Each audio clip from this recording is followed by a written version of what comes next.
आया कि इस वक्त ये बन रहा है और अब हुकूमत कैसे निपटती है। IMF मान नहीं रहा, हुकूमत चाहती है कि कोई टाइम मिल जाए, खौफजदा है कि उनके जो अपने अरकान हैं वो वोट नहीं देंगे, इसलिए कि जो असम्बली के लोग हैं जिन्होंने दोबारा इलेक्शन लड़ना है वो उन्होंने तो जाके जो इलाके के जो लोग हैं उनका सामना करना है। लेकिन जो अनइलेक्टेड लोग हैं वज़ीर-ए-आज़म के इर्द गिर्द जो बिल्कुल इलेक्शंस के ज़रिए नहीं आए, और अगर आइंदा वज़ीर-ए-आज़म साहब बनते हैं इमरान खान साहब तो वो दोबारा इन सीटों पर रहेंगे, वो ये कहते हैं कि जी IMF को आप खफा मत करें और IMF की जो बात है वो उसको तस्लीम करें। एक कड़ा इम्तिहान इमरान खान साहब के लिए, एक बहुत बड़ा चैलेंज जो बन रहा है।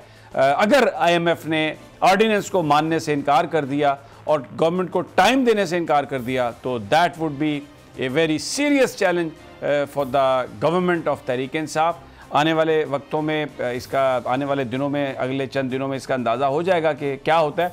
लेकिन अब इस स्टोरी का जो दूसरा हिस्सा है, KPK में जो इलेक्शन हुए जिसका उमर हयात ने भी जिक्र किया कि हुकूमत को ये नज़र आया कि वहाँ से जो खबरें आ रही हैं कि बहुत सारे जो लोग थे उनके अपने अरकान, उन्होंने पार्टी कैंडिडेट्स को सपोर्ट नहीं किया।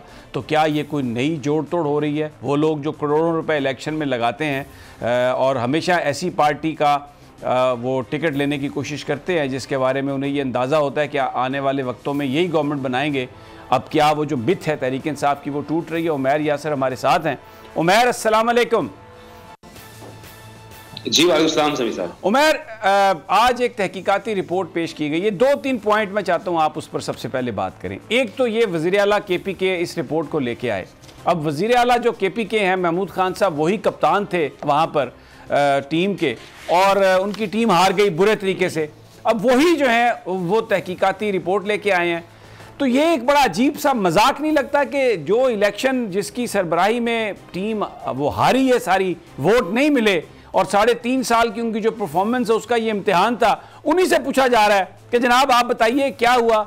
और वो जो रिपोर्ट लेके गए हैं उसमें उन्होंने बजाय इसके कि वो ये बताएं कि हुकूमत की पॉलिसीज़ को रिजेक्ट किया गया है, लोग नाराज़ थे, लोग खफा थे, हम डिलीवर नहीं कर सके, मैनेज नहीं कर सके, उन्होंने जाके जो पार्टी के अंदर उनके कुछ मुखालिफिन होंगे उनके बारे में ये कहना शुरू कर दिया। और इस रिपोर्ट में ये बताया गया कि जनाब उनकी आपस में बड़ी चपकलिश थी। Am I right to narrate that?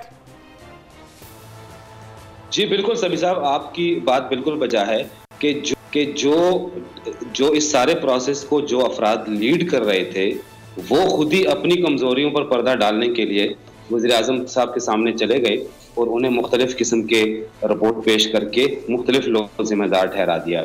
आपने शुरू में इंट्रो में कहा कि आधा सच बोला जा रहा है, शायद आधा नहीं बल्कि आधे से भी बहुत कम सच बोला जा रहा है। एक जो वजह है, एक तो देखिए महंगाई हो गई या टिकटों की सही तकसीम नहीं हुई, ये बातें बिल्कुल बचा हैं। लेकिन एक जो सबसे बड़ी वजह है जिसकी तरफ किसी ने तवज्जो नहीं दी और न ही यहाँ की क़यादत की तरफ से वज़ीर-ए-आज़म को ये चीज़ बताई गई है कि जितने भी जनरल काउंसिल्स के उम्मीदवार रहे हैं पूरे सूबे में, विलेज काउंसिल्स पर और नेबरहुड काउंसिल्स पर, उनको तहरीक इंसाफ ने टिकट ही जारी नहीं किया। मतलब यह है कि सिटी काउंसिल्स पर और तहसीलों पे तो टिकट जारी कर दिए, लेकिन जो जनरल काउंसिल्स के बैलेट थे पूरे 17 अजला में, उस पे बैट का निशान नहीं था। ये खबर हम आपके प्रोग्राम के जरिए ये एक बहुत बड़ी वजह बता रहे हैं कि किसी भी जनरल काउंसिल के बैलेट पेपर पर बैट का निशान नहीं था। क्या वजह, क्यों नहीं किया? भी ऐसे, क्या वजह? जी उसकी वजह यह है कि एक नेबरहुड काउंसिल में या विलेज काउंसिल में 3 उम्मीदवार यहाँ पे मुंतखब हो सकते थे जनरल काउंसिल्स के। बाकी जमातों ने क्या किया कि उन्होंने कम से कम एक उम्मीदवार को टिकट जारी किया और बैलेट पेपर पर मिसाल के तौर पर JUI की किताब निशान मौजूद था, अवामी नेशनल पार्टी का लालटेन निशान मौजूद था, जमात इस्लामी का तराजू का निशान मौजूद था, लेकिन PTI का बैट का निशान उस बैलेट पेपर पर मौजूद नहीं था। उसकी वजह यह थी कि तहरीक इंसाफ की क़यादत ने जनरल काउंसिल्स पर किसी को टिकट ही जारी नहीं किए, उनको ओपन छोड़ दिया। जरूरी नहीं समझाना या कोई और रीजन थी इसकी? तहरीक जी ये इनकी पॉलिसी थी ना कि हम चूंकि बहुत ज्यादा मुखालफत का सामना करना पड़ेगा, आपस में वहीं पे लड़ाई झगड़े होंगे, तो इन्होंने ये लॉजिक अपनाई है। लेकिन आप ये ज़हन में रखें कि बैलेट पेपर पर बैट का निशान ना होना कितने बड़े नुकसान दे सकता है।